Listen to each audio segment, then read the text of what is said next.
के और आप देख रहे हैं गुड्डू न्यूज़। उत्तर प्रदेश में मॉनसून के बाद चुनावी मौसम का आगाज हो गया है। चुनावी सभाएं, रैलियां और प्रदर्शनों का दौर भी आरंभ हो गया है। इसी क्रम में सपा द्वारा आयोजित कश्यप महासम्मेलन, जो कि मुजफ्फरनगर में होना था, मौसम की खराबी व भारी वर्षा के चलते स्थगित कर दिया गया। इसमें विशेष अतिथि निषाद सेना के राष्ट्रीय अध्यक्ष साहब आनंद निषाद से हमारे संवाददाता शाहनवाज खान ने सफ़र के दौरान बातचीत की। नेताजी, तो ये माना जाए कि क्या 2022 में बाईस्किल की तैयारी है? 2022 में उत्तर प्रदेश का जो चुनाव होगा वो इस देश के संविधान बचाने के लिए चुनाव, और अकेले अखिलेश जी की मेरे नेता हैं, मैंने माना है उनको नेता, उनके नेतृत्व में चुनाव लड़ी जाएगी। लेकिन समाजवादी पार्टी से गठबंधन करके उत्तर प्रदेश का विजय अभियान चलाया जाएगा और यह शुरू हो गया है। यह विजय रथ यात्रा 12 तारीख से स्टार्ट हो गया है। आने वाले समय में यह जो है हालात उत्तर प्रदेश में जय निषाद राज और जय समाजवाद का सरकार बनने वाली है। ये पहली बार उत्तर प्रदेश में इस तरह से उत्तर प्रदेश की जनता के बीच में दिखेगा, क्यों कि लोग भारतीय जनता पार्टी से त्रस्त है। हर एक स्तर पे भारतीय जनता पार्टी फेल हो चुका है। लॉ एंड ऑर्डर फेल है, शिक्षा की स्थिति तो आपसे छुपा हुआ नहीं है, यहाँ जो है स्वास्थ्य की क्या हालात है ये किसी से छुपा हुआ नहीं है, और यहाँ जो हालात है आपकी, यह झूठेला पार्टी है। भारतीय जनता पार्टी एकदम झूठेला पार्टी है। ये हमारे समाज के कुछ दलाल नेता को पाल रखा है, जैसे संजय निषाद, उसको एमएलसी बना करके सोच रहा है कि मैं बैतरनी पार कर जाऊंगा, सरकार बना लूंगा, लेकिन यह असंभव है। समाज एकदम अलर्ट है, समाज कैडराइज हो चुका है, समाज आरक्षण के ऊपर में कटिबद्ध है। आरक्षण नहीं तो भारतीय जनता पार्टी को वोट नहीं। और निश्चित है कि यह जो आदमी 75 साल से गोली दे रहा है, वही आदमी आज भारतीय जनता पार्टी में शासन कर रहा है, और 75 साल से हमारी आरक्षण नहीं दिया निषाद केवट मल्लाह मांझी कश्यपों को, तो क्या अब ये 5 महीने में देगा? नहीं देगा, कतई नहीं दे सकता है। यह झांसा दे रहा है, यह झांसा राम की पार्टी है। यह आसाराम का भाई झांसाराम देश का प्रधानमंत्री है, और उसका छोटा भाई जोगी भी जो है यह फांसाराम है, ये ध्यान रखना। इसलिए यह सरकार नहीं जो है जा रही है बोरिया बिस्तर बांध करके। देश के जो प्रदेश की जनता है, इनको गोरखपुर घंटा घंटी हिलाने के लिए, बजाने के लिए, भेजने के लिए तैयार है। हाँ नेताजी, आज आप मुजफ्फरनगर के दौरे पर थे, फिर क्या आज तो सभा कैंसिल हो गई, तो अब क्या प्रोग्राम है आपका? मुजफ्फरनगर में कश्यप महासम्मेलन रखा गया था। मैं कल ही लखनऊ से प्रस्थान किया था, रात्रि में मुजफ्फरनगर पहुंचा, त्यों ही मुझे माननीय अखिलेश यादव जी का फ़ोन आया। उन्होंने कहे क्या कि 18 तारीख जो कल आज जो गुजर रही है, वह भारी वर्षा के कारण, इतना भयंकर वर्षा हुई है, ये प्राकृतिक आपदा है। और इस प्राकृतिक आपदा के कारण जहाँ बुढ़ाना में कश्यप विशाल महासम्मेलन होने के लिए जा रहा था, वह डीएवी इंटर कॉलेज मैदान में घुटने घुटने पानी हो गया, और डीएम ने उसका निरीक्षण किया हेलीपैड का, तो उसने स्पष्ट मना कर दिया कि इससे खतरा हो सकता है, इसलिए यह कार्यक्रम को रद्द किया गया है। आगामी फिर 22 तारीख को सूचना मिली है कि यह कार्यक्रम बुढ़ाना में ही होगा। यह कश्यप महासम्मेलन इसलिए हो रहा है कि उत्तर प्रदेश में जो जंगल राज है, हाईकोर्ट की ये आदेश है कि उत्तर प्रदेश में जंगल राज आ गया है। भारतीय जनता पार्टी की ये जंगल राज को खिलाफ में कश्यप लोग लामबंद हो रहे हैं, ये गरीब मजदूर किसान लोग। एक बात बताइए, अभी आप भाजपा के बहुत खिलाफ हैं, 2016-17 में आप भाजपा के काफ़ी करीब थे, फिर क्या हो गया? 2016-17 में ज़रूर आपका प्रश्न सही है। 2016-17 में मुझे माननीय ओम प्रकाश माथुर और भगवती शरण माथुर, ये दोनों आरएसएस के लोग हैं, इनसे मेरी संपर्क हुआ और जो भारतीय जनता पार्टी तीसरी और चौथी नंबर की पार्टी उत्तर प्रदेश में हुआ करती थी, कोई भारतीय जनता पार्टी से चुनाव नहीं लड़ना चाहता था। वह भारतीय जनता पार्टी लगभग 18 साल से वनवास में थी, अपने कुकर्मों से वनवास में थी। इसलिए भारतीय जनता पार्टी के जो लोग, तत्काल प्रभारी जो था उत्तर प्रदेश का ओम प्रकाश माथुर, वह मुझसे संपर्क किए और उत्तर प्रदेश की मैटर को लेकर के वह बहुत सीरियस हुए। फिर मुझे बात किए और बात करने के बाद में तत्कालीन राष्ट्रीय अध्यक्ष जो आज के राष्ट्रीय केंद्रीय गृह मंत्री हैं, वह केंद्रीय गृह मंत्री के यहाँ मुझे ले गए राष्ट्रीय कार्यालय भारतीय जनता पार्टी में, और उसके बाद में हमारी और भारतीय जनता पार्टी के तत्कालीन राष्ट्रीय अध्यक्ष अमित शाह जी के साथ में बैठक हुई। और फिर उन्होंने कहा कि भाई मैं आपके आरक्षण को अगर उत्तर प्रदेश में मेरी सरकार बना दीजिए तो मैं आरक्षण ज़रूर दे दूंगा। और उसके आश्वासन पे हम लोगों ने जो दुखी थे, बीएसपी से दुखी थे, जो उत्तर प्रदेश में निषाद कश्यप वंशीय जो लोग हैं, वह लगभग इस प्रदेश की 1/4 हिस्सा है। ये लोग बहुत दुखी थे। इन लोगों का मैं प्रतिनिधित्व करता हूँ और मैंने जो राष्ट्रीय स्तर पे जय निषाद राज, जय महर्षि कश्यप का जो आवाज़ लगाया है, इस आवाज़ से दहशत में थे सभी पार्टियाँ।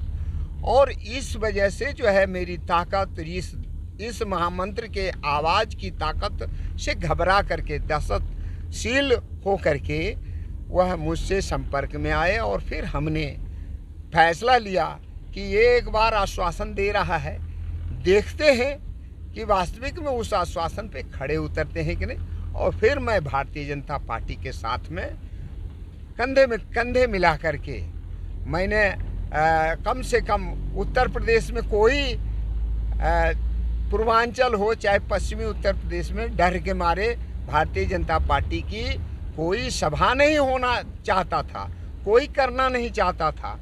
इस वजह से जो है लोग भयभीत थे, भारतीय जनता पार्टी के लोग खुद ही भयभीत थे। और इसलिए मैंने साथ देना चाहा। क्यों कि उत्तर प्रदेश में हम लोग लगभग 4 करोड़ आबादी है और 4 करोड़ में से 3.5 करोड़ तो हम लोग वोट हैं। ये 21 से 22% वोट है। ये 21 से 22% वोट इस देश की आज़ादी के बाद ना राजनीतिक भागीदारी मिला, ना आर्थिक भागीदारी मिला, ना सामाजिक भागीदारी मिला, ना शैक्षणिक भागीदारी मिला। और इसलिए हम लोग दुखी होकर के एक बार भारतीय जनता पार्टी केंद्र में थी, मोदी जी सरकार में थे और मोदी जी के आश्वासन के थ्रू भारतीय जनता पार्टी के तत्कालीन राष्ट्रीय अध्यक्ष अमित शाह के बातों पे विश्वास करके हमने साथ दिया। लेकिन साथ देखिए कितना बड़ा विभत्स घटना होती है। आप जानते होंगे पत्रकार महोदय, 2 दिसंबर 2016 को एक विशाल रैली हुई आजमगढ़ की धरती पे और उस कार्यक्रम में इतना हमारे समाज के पूर्वांचल के इतने निषाद के सब कहार केवट बिंद मल्लाह लोग इकट्ठे हुए कि उस मंच की ये स्थिति हुई कि वो मंच ही टूट गया। और मंच टूटने से एक बहुत बड़ा पॉलिटिकल माइलेज मिला भारतीय जनता पार्टी को। और भारतीय जनता पार्टी के तत्कालीन प्रदेश अध्यक्ष केशव मौर्य को उत्तर प्रदेश में कोई नहीं जानता था। उनके सिराथू जो विधानसभा है जहाँ के वह रहने वाले हैं, वहाँ के लोग ही नहीं जानता था, क्योंकि वह सिराथू विधानसभा से एक बार चुनाव लड़े और जमानत जब्त हो गई। आश्चर्य होता है, इस आदमी को 2007 में जमानत जब्त होती है, उसके बाद में 12 में ये फिर कम वोटों से जीत जाते हैं। उसके बाद में 14 में ये चुनाव लड़ करके जो है लोकसभा इनको टिकट मिलता है, क्योंकि ये भारतीय जनता पार्टी के उस वक्त में विश्व हिंदू परिषद से थे, भारतीय जनता पार्टी में नहीं थे। और ये विश्व हिंदू परिषद का दलाल था। वहाँ के जो है ना जितने भी गाय भैंस और ये मवेशी सब उठाना और कट्टी घर में ये पहुँचाने का धंधा था इसका। मुझे तो बाद में मालूम हुआ कि ये तो बहुत बड़ा अपराधी आदमी है। यह गौ माता चिल्लाता है, लेकिन उसी गौ माता को कट्टी घर भिजवा करके उसको कटवाता है। इसीलिए मुझे घृणा हुई। उसके बाद में मैंने प्रश्न किया अमित शाह से कि ये तो बहुत बड़ा अपराधी है, इस बड़े अपराधी को आपने प्रदेश अध्यक्ष बना दिया। और इस आदमी को प्रदेश अध्यक्ष बनवाने के बाद में जो है भारतीय जनता पार्टी ने उत्तर प्रदेश की चुनाव में फेस मानी लोगों को दिखाया कि ये भारतीय जनता पार्टी का चेहरा है, यही आने वाला समय में मुख्यमंत्री बनेगा। लेकिन जब मुख्यमंत्री की बात आई तो मैं थोड़ा नॉर्मल हो गया, क्योंकि मुझे अपने समाज का स्वार्थ सिद्ध करना था। मेरे समाज का स्वार्थ था आरक्षण, जो लंबित 70 सालों से पड़ा हुआ था। वह मैं अपने समाज के हित के लिए अपनी पूरी ताकत से, पूरी योग्यता से, पूरी दलबल के साथ में भारतीय जनता पार्टी के साथ में हुआ। और फिर देखिए भारतीय जनता पार्टी की साजिश, कहावत है ना कि लड़का गोरा दिखवा करके और काले से शादी कर दिया। ये देखिए दिखाया किसको, दिखाया चेहरा शाहरुख खान को और शादी कर दिया अमरीश पुरी से। ये बाबा को ले आया, चेहरा दिखाया था ये केशव मौर्य को।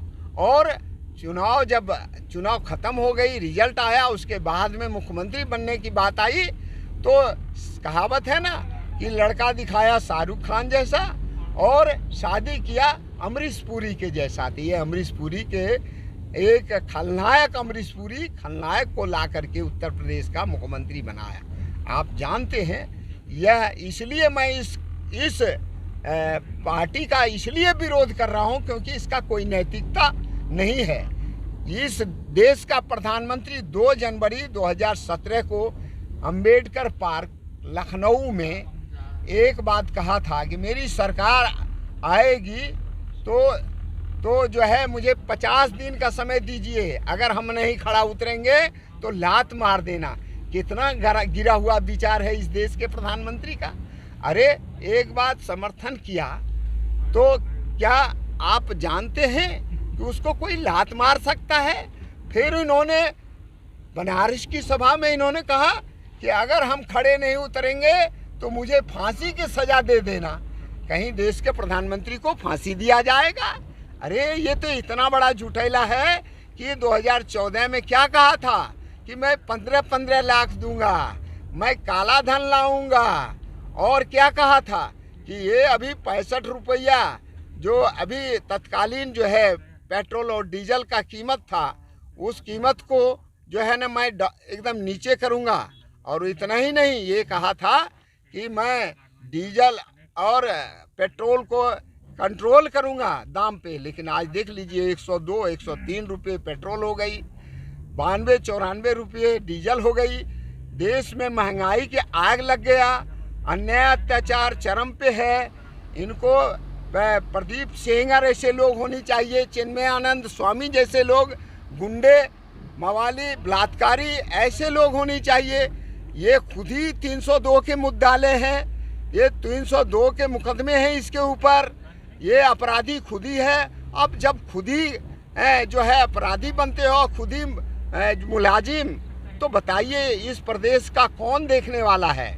इस प्रदेश का हालात है इतना बद से बदतर हो गया है कि इस सरकार को अब जाना तय है, क्योंकि महंगाई से लोग त्रस्त हैं। इनको डंडे लेकर के इनके विधायक और सांसद को तैयार है, बैठे हुए हैं लोग पीटने के लिए, क्योंकि इन्होंने कहा 15 लाख दूंगा।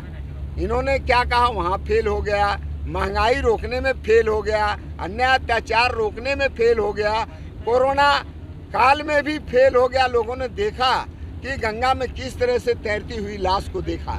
जब बीबीसी और संडे अमेरिकन जो पत्रिका है संडे ऑब्जर्वर, ऐसे पत्रिका जब छापा तब इनको शर्म होने लगी मोदी जी को और योगी जी को कि क्यों छाप दिया।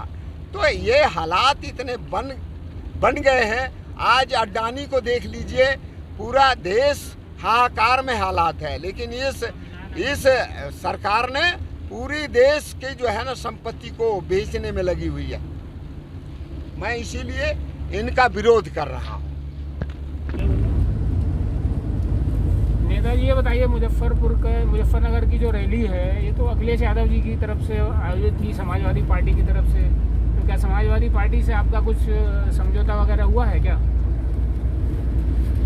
समाजवादी पार्टी के राष्ट्रीय अध्यक्ष माननीय अखिलेश यादव जी मुझे बुलाए और समाजवादी पार्टी में ही माननीय सलीम शेरवानी पूर्व केंद्रीय मंत्री ने मुझसे बात किए और फिर माननीय अखिलेश यादव जी से संपर्क करवाए और उन्होंने ही उनसे संबंध करवाए और फिर उनके प्रयास से हमारी पार्टी और समाजवादी पार्टी माननीय अखिलेश यादव जी के साथ में हमारा गठबंधन। और उनका फ़ोन आया था कि आप वहाँ विशेष अतिथि के तौर पे कश्यप महासम्मेलन जो मुजफ्फरनगर के बुढ़ाना में हो रहा है वहाँ आप चले जाएं, पहुँचें और 18 तारीख को वहीं मंच पे मुलाकात होगी। तो मैं इसीलिए मंच पे आया हूँ और तब तक मैं यह पता चला कि यहाँ वर्षा बहुत भयंकर हुई है और वह रद्द कर दी गई कार्यक्रम। तो मैं फिर वापस लखनऊ जा रहा हूँ। यह कार्यक्रम 22 तारीख को फिर से प्रस्तावित है और उसमें भी मैं विशेष अतिथि के तौर पे माननीय राष्ट्रीय अध्यक्ष अखिलेश यादव जी के कहने पे ही मुझे बनाया गया है। मैं विशेष अतिथि हूँ और विशेष अतिथि के तौर पे मैं पहुँचूँ।